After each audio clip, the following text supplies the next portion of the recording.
मेरे बहादुर जंगजू कहूंगा, मेरी गैर मौजूदगी में क्या हुआ है वहां? उस्मान के बारे में मेरे लिए क्या खबर लाया?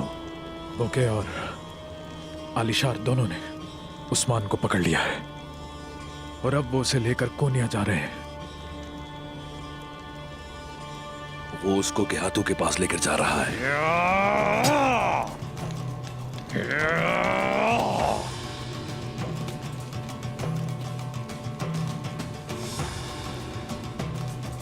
उस्मान गेहातू के हाथ में नहीं जाना चाहिए, जिसने बुद्ध मत के मंदिर को अपनी रूह बेच दी।